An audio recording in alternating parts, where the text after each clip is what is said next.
Welcome back, Heat Seekers. Hopefully all is well in your world and week 2 in the books helped you out, but we're here to get you ready for week 3. We've got tiered rankings for your quarterbacks. We're going to help you whether you're in a one quarterback or super flex. These tiers are going to help you. If you want to find the written form of this content, rotoheat.com. Always, we appreciate the likes, the subscribes, clicking that notification icon. It tells the YouTube algorithm you love us just as much as we love you. With that being said, let's get to it. Rick, which quarterback do we want to start with? Well, for everybody that, I guess if you're watching, you see I've got Justin Fields up there on the wall behind me. My Chicago Bears, I have no idea what's going on right now. Andy Dalton obviously left week 2 with an injury. Fields came in. It's already been said by Nagy that Dalton is the starter if healthy. I don't know what he's been watching because, even though Fields struggled coming in and replacing him, which that's part of the issue is when you have the guy come in when they don't expect to be in there for the rest of the game, they're not prepared for it. I think this is the perfect opportunity to just prepare for Fields being the starter, let him prepare like a starter, and put him in a good position, because if you run Dalton out there in week 3 and he's not healthy, then you have that issue of, Fields not being prepared to be the starter again, which I think is worse for him than just starting him from the get-go, especially against Cleveland. But it's tough. Dalton, I'm not even starting him, or I'm not even putting him in as a QB2. He would be in the flex spot, outside the top 24. I think Fields would be at the back end of the QB2 spectrum, just because of his rushing ability for this week, if we find out which one's starting. So that's where I would be on those guys. What about you? I agree. No, that's perfectly fine. And obviously, this is determined on who starts and who doesn't. Where are you going? Yeah. So you know what? We'll just go down the list. I'll go with Aaron Rodgers next. Obviously, we saw him have a banger of a game in week 2, beating up on my Detroit Lions. He's QB1 upside. I think I don't know that I want to put him in the QB1 overall upside, but I think he's right there. Yeah, I would have him in QB1 upside as well. Baker, I think, belongs in that, like, the top part of the QB2 upside, especially not knowing, it maybe even be middle since we don't know about his receiving core. But I would have him in that QB2 section. What about you? Yeah, I would as well. It's such a weird thing. I thought he would, this would be the year he finally pushes himself into one of the high-end type QB1 plays, kind of, the mid QB1 type guys, but hasn't happened yet. And, and they haven't had a healthy wide receiver group, though. Very true. Very true. He's done a good job with what he's had, for sure. Going against the Bears, I think he gives you some good value. What about Ben Roethlisberger? Flex. I mean, he's really not looked good. And go ahead. Well, I was just going to say, if Fields starts, who are you starting, Fields or Mayfield? Probably Mayfield. Okay. That's where I would be. That's where I would be as well. Yeah. Even as a Bears fan, but obviously Cleveland's a tough defense, so I would be much more excited for come week 4 for Fields when he gets to play them lowly Detroit Lions. It'll be a good week 4 for whoever's starting for Chicago, because that defense is a leaky defense. Yeah, so that would be my question again with Roethlisberger. Are you starting Roethlisberger or Dalton if Dalton's the starter? Probably Roethlisberger. Yeah. Okay. Just being clear there. So we're on the same boat. Burrow. Yeah. Where are we going with Burrow? Well, he's facing that Pittsburgh defense this weekend. I think he's definitely I would probably start him over Mayfield, but not a QB1 upside, I don't think. I'm with you there. That's one that could be reevaluated once we get other guys ranked, just because of the pure volume that they may have to throw. So now we got this other question. We've got Carson Wentz and we've got as long as I can find him. Jacob Eason. Eason on this list right there. Wentz, I thought was looking pretty good. Mm-hmm. I probably would have had him in the higher part of the QB2 section if he starts, but now I think he's just flex because even if he does start, he's got 2 bad ankles, not just 1, but 2. And then I would have Eason like literally interchangeable with Wentz in the rankings this week, behind Roethlisberger, but ahead of Dalton. Well, especially because they're going against Tennessee, which is a very weak secondary, pretty weak defense overall. I think they both have really nice flex appeal, whoever is the guy. I could actually see Wentz being QB2, back end QB2 upside, Eason being flex upside with Tennessee. Tennessee gives up lots of points. Absolutely. Is that what you want to do? Yeah, I'm fine with that. I would start Eason over Dalton, but I would start Roethlisberger first if Eason ends up being the starter. Yeah, for sure. Derek Carr. So this one, Carr is questionable for week 3 with the ankle. If Carr is healthy, I think he's definitely up there with Burrow and Mayfield. He's really performed well, but he's got a tougher matchup. The Dolphins' defense is better than anything he's faced so far. So give me QB2 with Carr if he's healthy. I can't think of the backup because Mariota's on IR now. So who is the backup? Oh, that's a good question. I don't even know, which means that I have them at best in a sleeper convo. Yeah, I mean, if let's see here. So Vegas, Nathan Peterman. Ooh. Yeah. Ooh. No, not starting Nathan Peterman no matter what. No. I think if Carr starts, he's at the top part of the QB2. Yeah, he's been playing very well. Yep. Very well. Daniel Jones, I got to say, with him using his legs like he is, Daniel Jones goes in the QB1 upside for me. Especially against the Falcons. He's been playing very well. Easily QB1. I mean, I wouldn't say easily. Lock against, I'm about to say the Falcons, it's easily in my mind. I mean, Daniel Jones, QB1 easily, not 3 words that I would use together at this point. But Giants fans are going to jump in here and roast us. That's fine. I like Daniel Jones. He's looked good so far this year, but we've seen him look good before. Right. So I'm just not comfortable saying easily. That's the key word is easily. Not yet. Maybe he gets there. Davis Mills, Houston. I'm not starting him at all against Carolina. I mean, I wouldn't even put him as a sleeper because it's going to be a tough matchup. Nope, he's down there for me as well. Dak Prescott, this is the first guy that I think we could consider for QB1 overall upside. Last week was a bad week, but he averaged 35 fantasy points the 4 games prior to that. So I got to put him in QB1 overall upside. Philly's defense, I think, is more on paper better than what real life because they've had soft matchups. So I would agree. If you want to do QB1 overall, it could be there. The tough thing is that Eagles' run defense is weak. So if they get that running game going, it may be a quieter night for Prescott like we saw against the Chargers, but I just don't see it. I think he's probably one of the better options to play this week.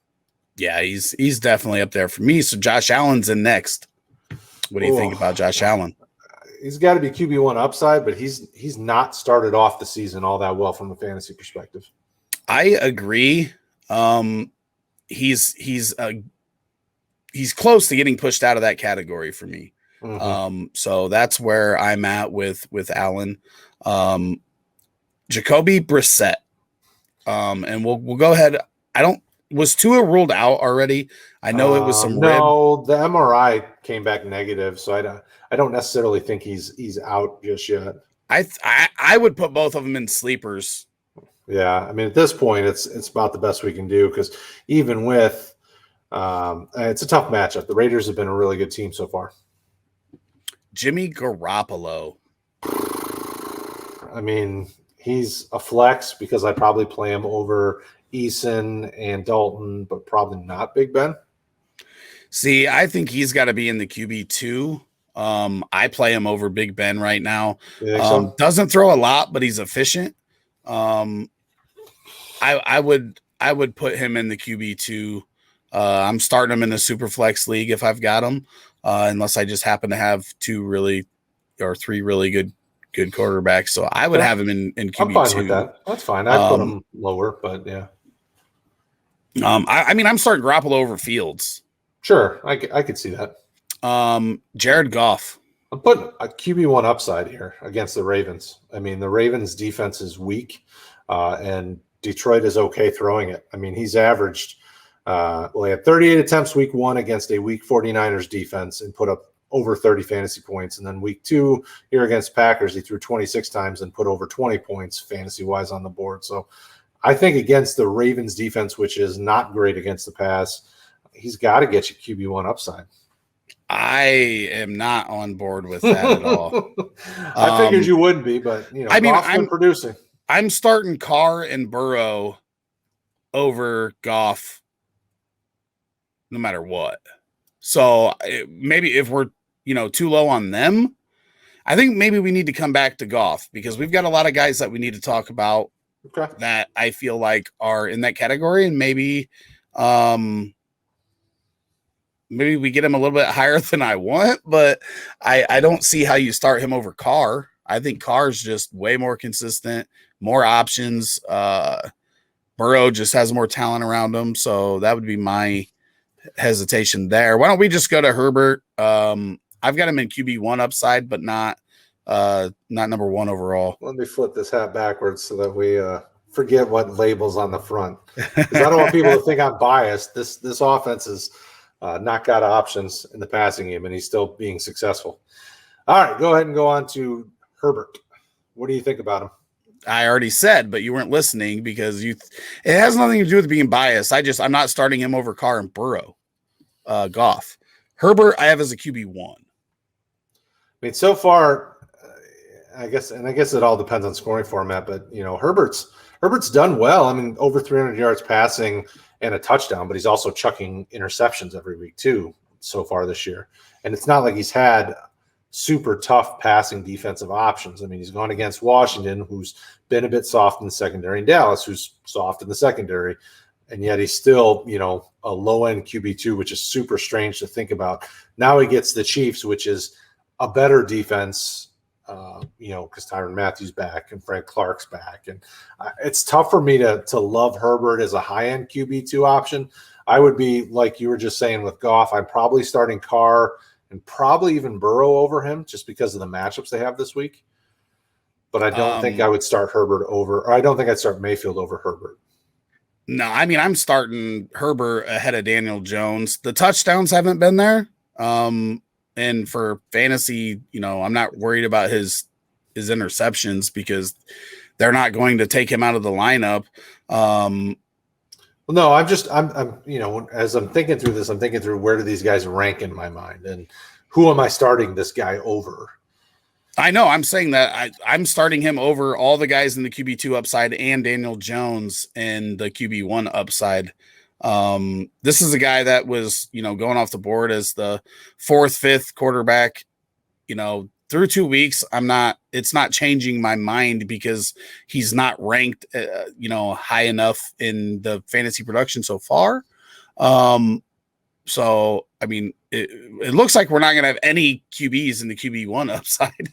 We're going to have them all in the QB2. So maybe we'll come back on to Herbert as well, but we could put Herbert in the QB1 upside. I mean, he's a very good quarterback. If he can get rid of those interceptions and get some touchdowns in there. I mean, he's got the yardage. I mean, he's over 300 yards each week passing.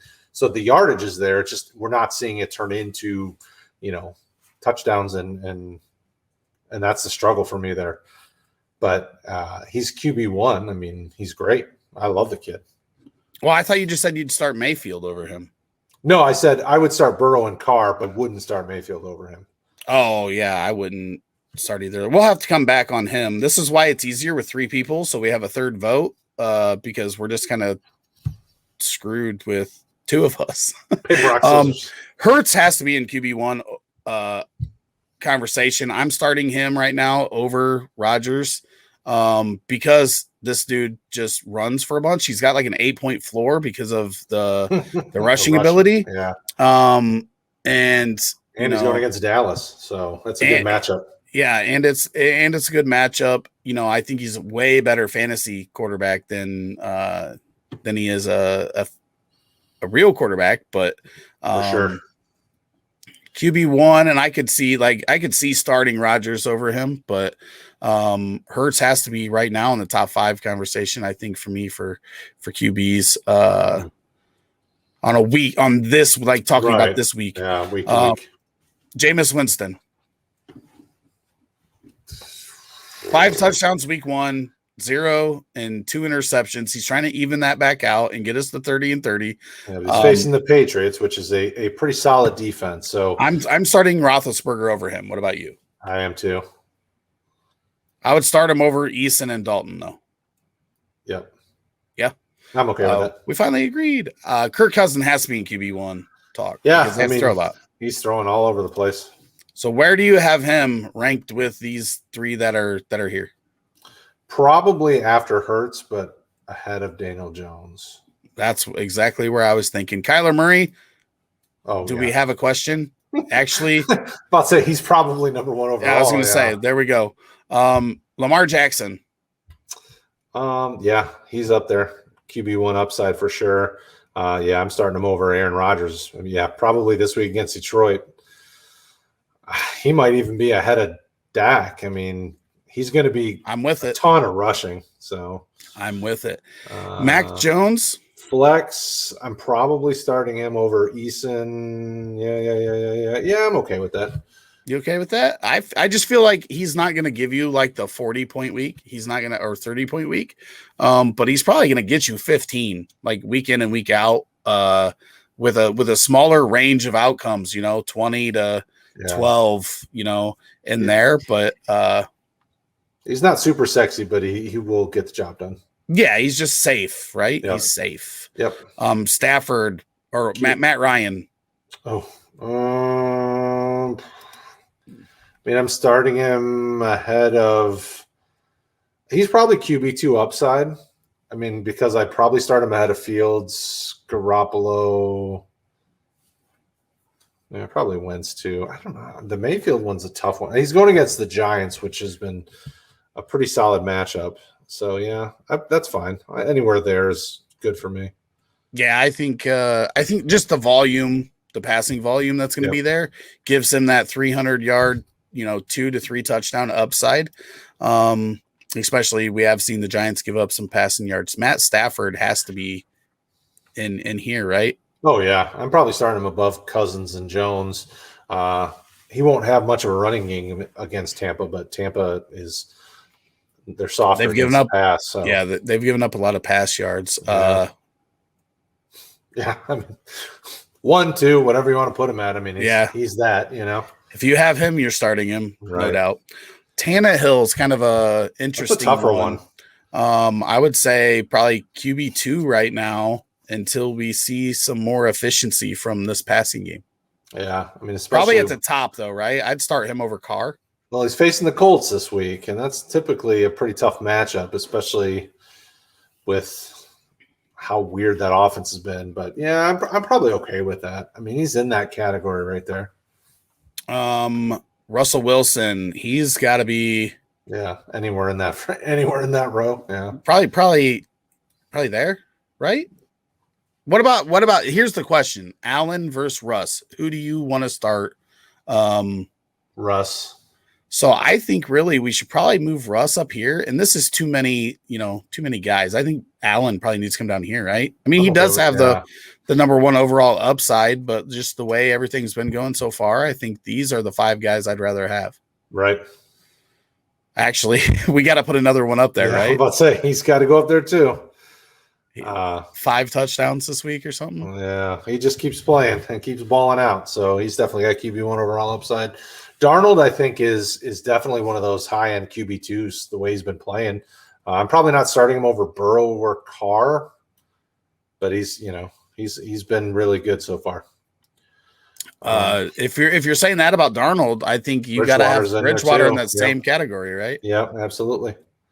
Heinicke gives you rushing upside. This is No. nothing. Yeah, Heinicke's the next one that you'd skipped over him, but Heinicke gives you rushing upside. So he's flexible at the worst, QB2 at the best. I guess I want to see a little bit more. I'm starting him over Fields, right? You're starting him over Fields? Probably, yeah. Maybe Fields I'm needs about to to say maybe we just need to have him as the upper end of the flex. Yeah. Lance, nothing. Tyrod, I'm fine flexing him QB2 upside if he plays, but it doesn't look like it. He's not playing. I mean, Wilson, Lawrence, they're flex at best. I would start them over Dalton and Eason. Yeah. But I think I would start these other guys ahead of them. Probably. So it just comes down. Back to the two. I cannot start Goff over Tannehill, Carr, Burrow. I would start Goff over the rest of that, though, for sure. But the matchup against Baltimore, he's going to get. I mean, I bet you he's going to get in the 20s for fantasy points this week easily. See, I don't know. I don't think Baltimore's as bad versus the pass as you think. They've played two tough offenses so far. Makes it look real bad. I mean, they're going to look bad for like the next 8 weeks against tight ends, no matter what, because they had to play Waller and Kelsey to start off the year. And then they get Hawkinson. And Carr's been balling out for more than just this beginning of this year. He was doing it the second half of last year too. And he's played at an MVP level. So I don't think that their pass defense is as bad as it looks going against the Raiders and Kansas City to start off the year. For me, it's been the volume. I mean, Goff's just been throwing a ton. Yeah, but he's played defenses that aren't. Well, I trust the offensive scheme that they use. A lot of play action, a lot of focusing on getting the ball to Hawkinson. I think he can be a valuable play in these situations. Would I have started him against Green Bay? No, I didn't. And he scored more than my starter. I mean, that's 1 week though. We've got history of Goff. Right. I mean, that goes more than the last 2 weeks. Week 1 against San Francisco, they played from behind and came back, and he produced a bunch. The volume is of garbage time. Well, yeah, but the volume is where I've been looking at with Goff. I'm like, dude, he's going to be throwing it a bunch, and the running game just hasn't been doing much for them. So, if you want to put him QB2, I would start him right around the Darnold Bridgewater section. I'm starting him over Matt Ryan, but I think we may want to consider moving Baker Mayfield up. That's kind of where I'm struggling. I'm like, well, I like Mayfield a lot. My trouble with Mayfield is just we don't know who's going to even be playing receiver, pass catchers, which could make it really tough because, the Bears secondary has been suspect, but if it's Schwartz and Peoples-Jones instead of Robert Woods and Cooper Kupp or Higgins, Chase, and Boyd, it's a completely different story, right? They've faced off against 5 really good receivers so far this year. So that could be trouble, and they could just run the ball all day long. For sure. So this week, that's where I'm at with him. But the one that, Herbert, I'm starting ahead of Cousins. About to say, I think he's got to be a QB1, right? Well, you're the one that kept him out of there before. Did I have him out of QB1? Yeah, you said you were going to start Carr and Burrow ahead of him. I can't do it. I understand that the production hasn't been there the first 2 weeks, but that's like saying we were going to sit, Derrick Henry after week 1. Very true. Herbert hasn't had 2 great weeks, but he's had the yards. So yeah, I'm okay with it. Put him in there. Who are you? Literally, if you have Cousins or Herbert, who are you starting? It's got to be Herbert, right? Even though Cousins has no question to me. Even though I think Cousins has been producing fantasy-wise better this first couple weeks. Well, I mean, looking at this, I'm on board with it. Yeah, I like it. As I look through it, I don't see anything that really stands out as something where I'm like, oh. I feel like I bullied you into Herbert and Herbert ahead of Cousins and Goff below those guys. I think you're a little bit blinded on Goff, but volume is king in my mind, and Goff. Well, all these guys get volume though. Well, right. And you know, if they don't get volume up here, they get rushing or something else that adds or up. Tannehill, you know, is just super efficient. But I mean, all these guys are, well, it's the NFL now. They all get volume, right? Very true. It's a good list. I think this helps people because really, you know, our goal with these tiers is to tell you, okay, these are kind of in order who we would start. So this helps you in a 1 QB format because you see the top, you know, 12 quarterbacks or the top 15 to 16 quarterbacks. And the super flex, you know, you're seeing who are the flex guys that you could flex in. I mean, it's a good list because it gives you a good variety and where you can start these guys. So I will say this: I would have Goff. I did this for you, but I would be starting him in this range. I would have Darnold, Bridgewater, and Matt Ryan ahead of him because Darnold, Bridgewater, they're getting touchdowns too. Not just volume, but touchdowns, very efficient. But I just wanted to point that out so that I could come back next week and say, "Told you so." Hey, you know what? But it's recorded. It's here on YouTube. When we come back next week, we can see how it fell out. I agree.